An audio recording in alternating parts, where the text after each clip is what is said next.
Bonjour et bienvenue à People Human Rights pour la troisième partie de la pierre 25, où nous allons parler de l'Antichrist.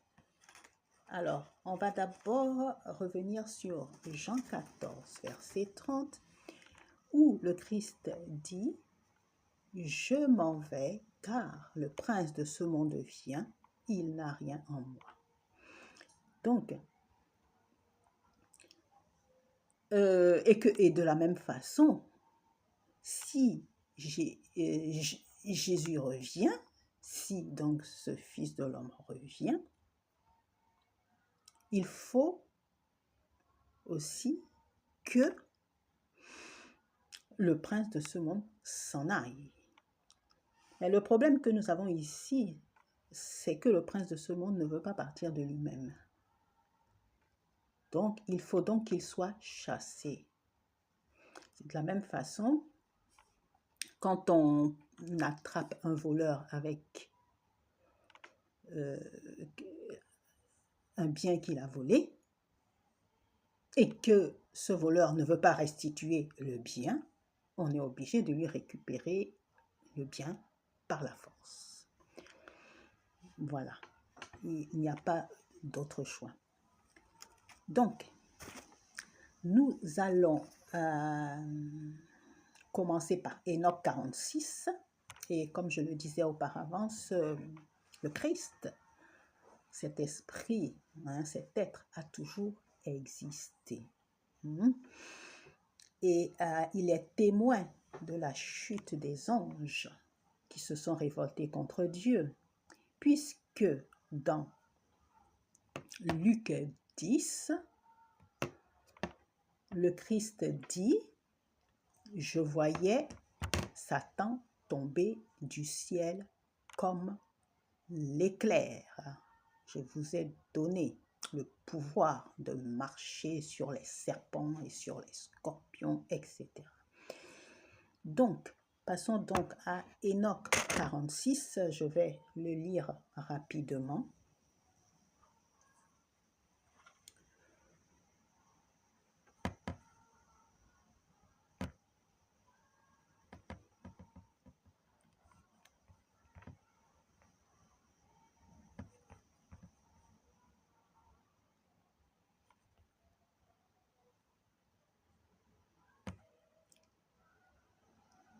Là, je vis l'ancien des jours, dont la tête était comme de la laine blanche, et avec lui un autre qui avait la figure d'un homme. Cette figure était pleine de grâce, comme celle des saints anges. Alors j'interrogeai un des anges qui était avec moi et qui m'expliquait tous les mystères qui se rapportent au Fils de l'homme. Je lui demandai qui il était, d'où il venait et pourquoi il accompagnait l'ancien des jours. Il me répondit en ces mots, « Celui-ci, c'est le Fils de l'homme à qui toute justice se rapporte, avec qui elle habite et qui tient la clé de tous les trésors cachés. Car le Seigneur des esprits l'a choisi de préférence et lui a donné une gloire au-dessus de toutes les créatures. Ce Fils de l'homme que tu as vu arrachera les rois et les puissants de leurs couches voluptueuses, les sortira de leur terre inébranlable. Il mettra un frein aux puissants, il brisera les dents des pécheurs. Il chassera les rois de leur trône et de leur royaume parce qu'ils refusent de l'honorer, de publier ses louanges et de s'humilier devant lui à qui le royaume a été donné. Il mettra le trouble dans la race des puissants. Il les forcera de se coucher devant lui. Les ténèbres deviendront leur demeure et les vers seront les compagnes de leur couche. Point d'espérance pour eux de sortir de ce lit immonde, car ils n'ont pas consulté le nom du Seigneur des esprits. Ils méprisent les astres du ciel, ils lèvent les mains contre le Tout-Puissant.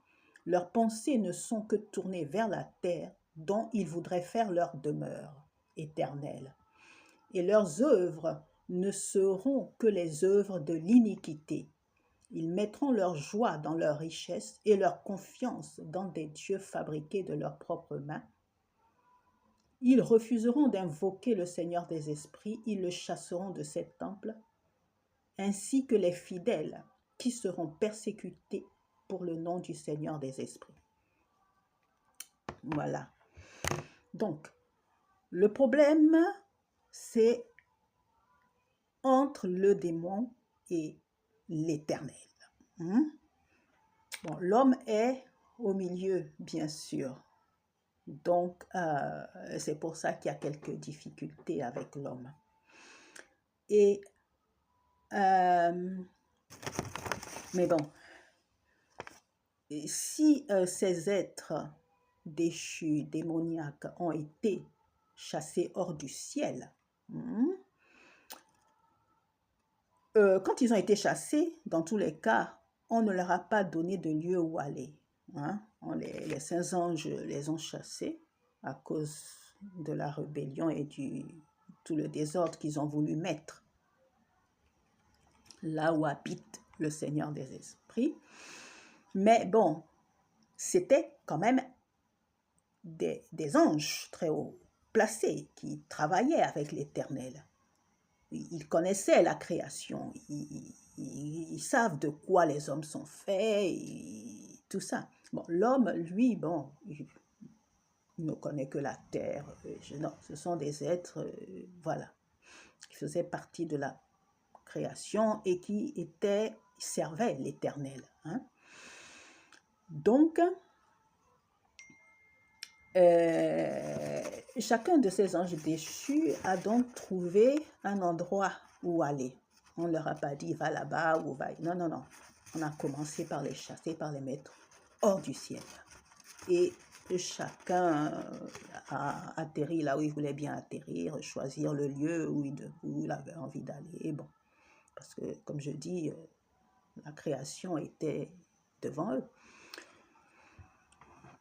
Bon, par contre, le diable, lui, il est venu sur la terre. Pourquoi? Parce que le problème s'est passé à cause d'Adam, qu'il était jaloux d'Adam. Il voulait donc chasser, il haïssait Adam, il voulait donc chasser Adam de la terre, et faire de la terre son royaume.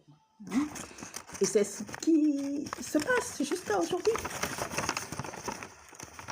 Et cela a commencé au jardin d'Éden, et où Dieu avait placé l'homme et la femme. Bon, mais ces êtres-là doivent quand même comprendre que s'ils ont été chassés du ciel, et ils sont tombés du ciel comme l'éclair, les saints anges peuvent très bien les chasser de la terre aussi. La différence, c'est que les saints anges, ils obéissent à l'Éternel. Et tant que l'Éternel ne donne pas l'ordre de faire quelque chose, ils ne le font pas. Mais ce n'est pas l'envie qui leur manque. Donc, les saints anges, ils s'avancent au son de la trompette de l'Éternel.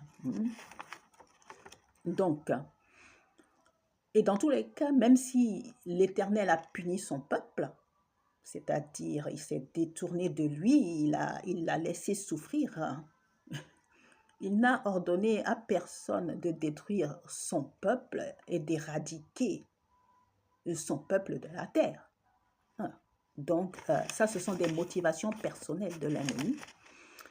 Ça ne fait pas partie du plan de Dieu. Et donc, avec ce comportement d'orgueil et de méchanceté, l'Éternel va les punir pour cela. Donc, on va lire quelques versets aussi.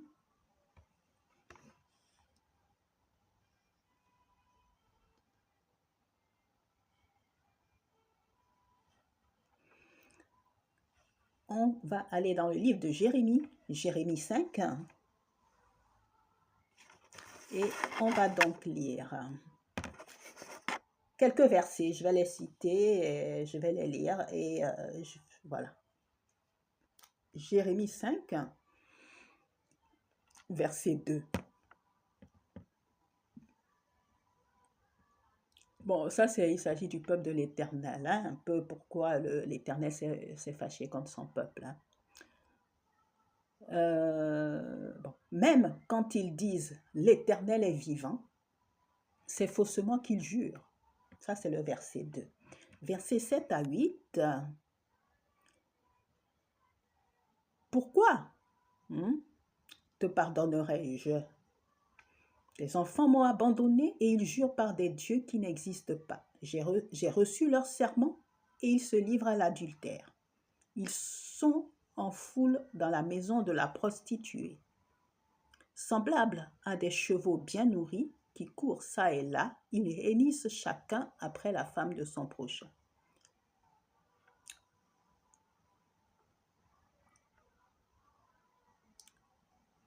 Verset 10, sur les murailles de la ville sainte. Hein. Montez sur ces murailles et abattez, mais ne détruisez pas entièrement. Enlevez ces cèpes qui n'appartiennent point à l'Éternel.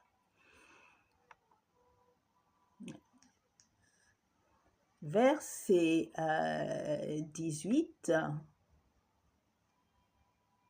Oui, encore. Mais en ces jours, dit l'Éternel, je ne vous détruirai pas entièrement. Versets 26 à 28.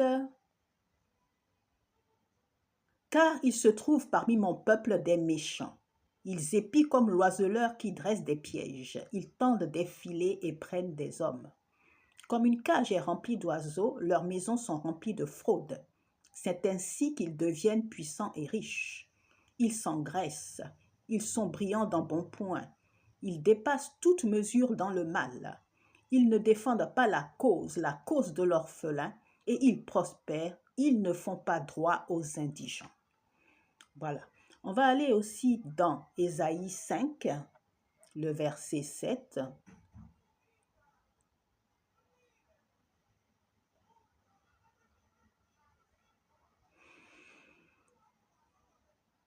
La vigne de l'Éternel des armées, c'est la maison des Allélés et les hommes de Juda. C'est le plan qu'il chérissait. Il avait espéré de la droiture, et voici du sang versé. De la justice, et voici des cris de détresse. Voilà. On va aussi aller dans Ésaïe 10.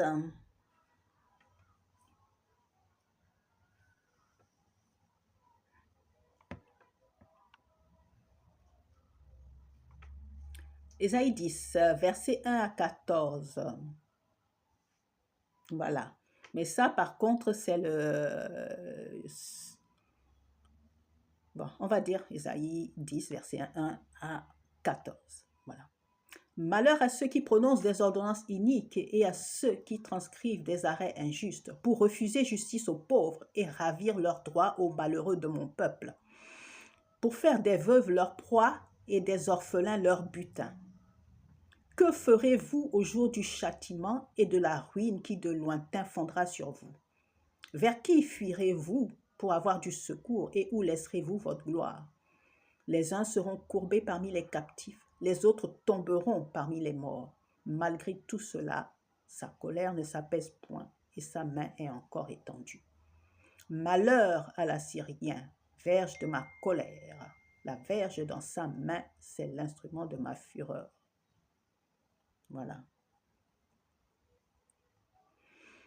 Je l'ai lâché contre une nation impie, je l'ai fait marcher contre le peuple de mon courroux pour qu'il se livre au pillage et fasse du butin, pour qu'il le foule aux pieds comme la boue des rues. Mais il n'en juge pas ainsi, et ce n'est pas là la pensée de son cœur. Verset 7. Mais il n'en juge pas ainsi, et ce n'est pas là la pensée de son cœur. Il ne songe qu'à détruire, qu'à exterminer les nations en foule, car il dit, mes princes ne sont-ils pas autant de rois? N'en a-t-il pas été de canaux comme de Carchemish? N'en a-t-il pas été de comme de Arpat? N'en a-t-il pas été de Samarie comme de Damas, de même que ma main a atteint les royaumes des idoles où il y avait plus d'images qu'à Jérusalem et à Samarie. Ce que j'ai fait à Samarie et à ses idoles, c'est l'Éternel qui parle, ne le ferai-je pas à Jérusalem et à ses images? Mais quand l'Éternel aura accompli toute son œuvre sur la montagne de Sion et à Jérusalem, je punirai le roi d'Assyrie pour le fruit de son cœur orgueilleux et pour l'arrogance de ses regards hautains. Car il a dit, c'est par ma main que j'agis, c'est par ma sagesse, car je suis intelligent. J'ai reculé les limites des peuples et pillé leurs trésors, et comme un héros, j'ai renversé ceux qui siégeaient sur des trônes. J'ai mis la main sur les richesses des peuples, comme sur un nid, et comme on ramasse des œufs abandonnés, j'ai ramassé toute la terre. Nul n'a remué l'aile, ni ouvert le bec, ni poussé un cri. Ainsi, allons au verset 17. La restauration du peuple de l'Éternel. La lumière du peuple de l'Éternel deviendra un feu, et son sein une flamme qui consumera et dévorera ses épines et ses ronces en un seul jour. Verset 20. En ce jour-là, le reste du peuple de l'Éternel et les réchappés de la maison de Jacob cesseront de s'appuyer sur celui qui les frappait. Ils s'appuieront avec confiance sur l'Éternel. Verset 27. En ce jour, le fardeau de mon peuple sera ôté de dessus son épaule et son joug du dessus de son cou. Voilà. Et on va lire aussi Ésaïe 43, versets 1 à 19.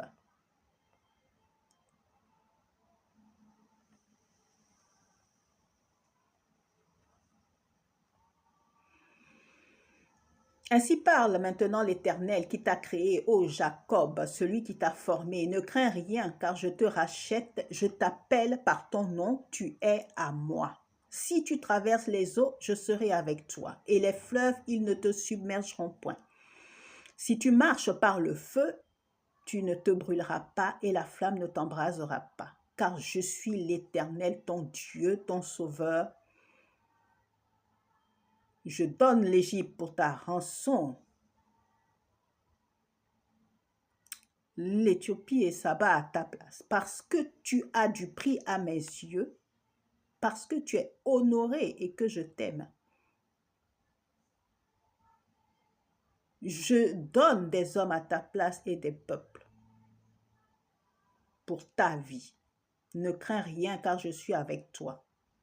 Je ramènerai de l'Orient ta race, et je te rassemblerai de l'Occident. Je dirai au septentrion, donne, et au midi, ne retiens pas. Fais venir mes fils des pays lointains et mes filles de l'extrémité de la terre, tous ceux qui s'appellent de mon nom, que j'ai créé pour ma gloire, que j'ai formé et que j'ai fait.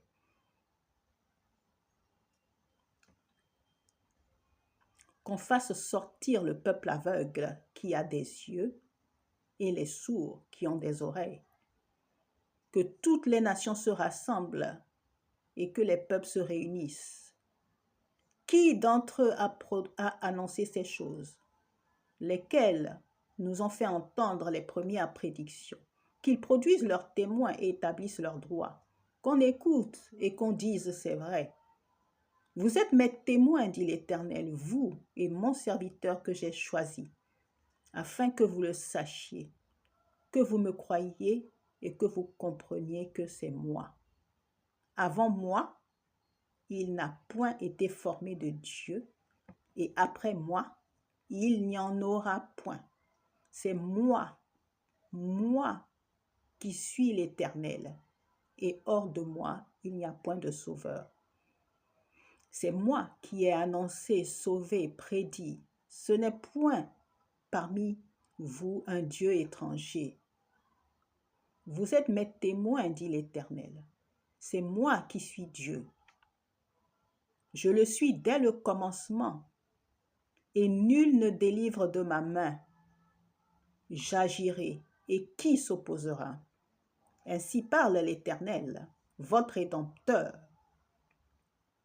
À cause de vous, j'envoie l'ennemi contre Babylone, et je fais descendre tous les fuyards, même les Chaldéens, sur les navires dont ils tiraient gloire. Je suis l'Éternel, votre saint, votre roi. Ainsi parle l'Éternel qui fraya dans la mer un chemin et dans les eaux puissantes un sentier, qui mit en campagne des chars et des chevaux, une armée et de vaillants guerriers, soudain couchés ensemble pour ne plus se relever, anéantis, éteints comme une mèche. Ne pensez plus aux événements passés, ne considérez plus ce qui est ancien. Voici, je vais faire une chose nouvelle sur le point d'arriver. Ne la connaîtrez-vous pas? Je mettrai un chemin dans le désert et des fleuves dans la solitude. Voilà, parce qu'il faut comprendre les choses. Ensuite,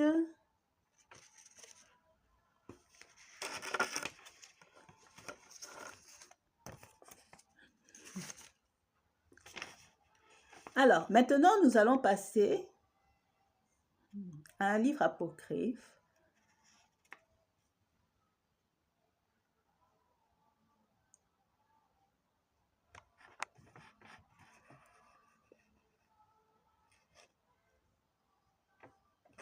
sur la description de la figure de l'Antichrist par Jésus-Christ. Jésus-Christ a décrit l'Antichrist. Et, bon, bien sûr, c'est passé dans un livre apocryphe qui s'appelle, enfin bon, déjà il y a des noms un peu différents. Bon, celui que... Donc, ce livre s'appelle La figure de l'Antichrist dans l'Apocalypse de Saint Jean le théologien. Ça, c'est une Apocalypse de Saint Jean qui n'est pas dans la Bible. Ça s'appelle aussi Première Apocalypse apocryphe de Jean le théologien.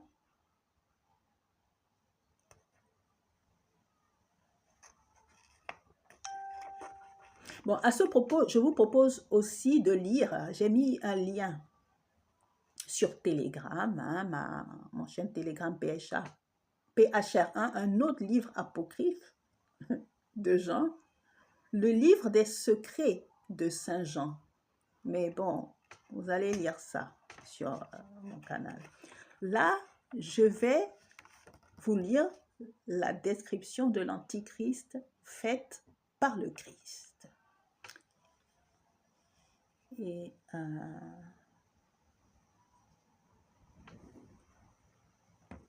attendez, il faut que je... Ah.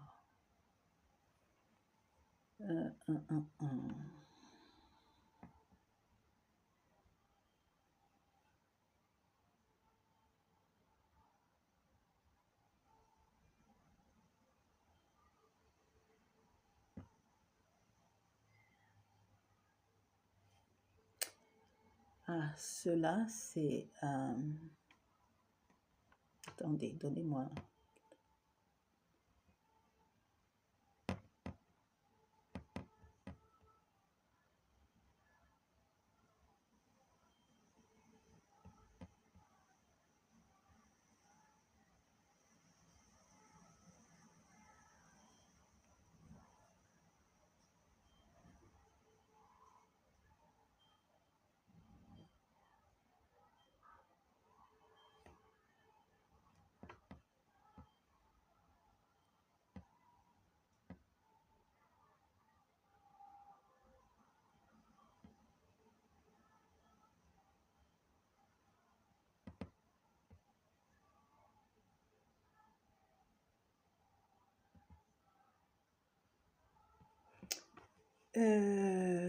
Attendez, là, je crois qu'il va falloir que je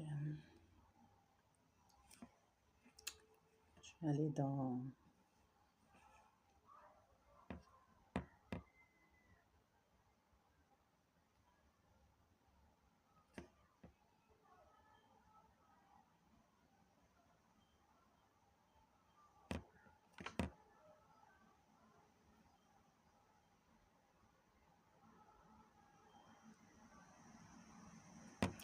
euh,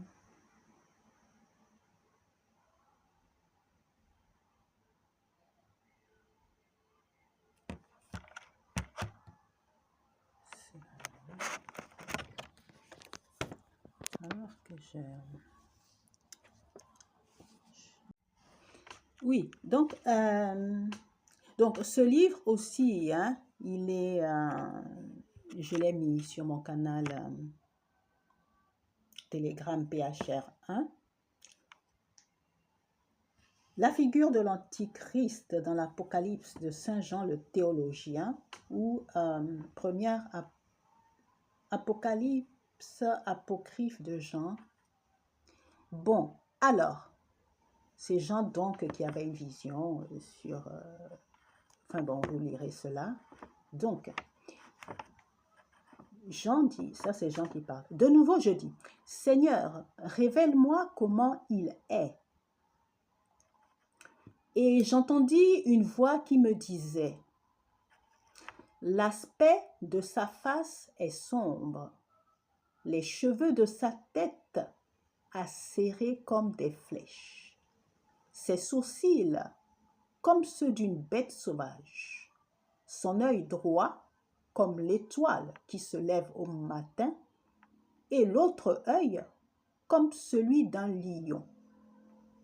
Sa bouche est large d'une coudée, ses dents sont longues d'un empan, ses doigts sont comme des faux.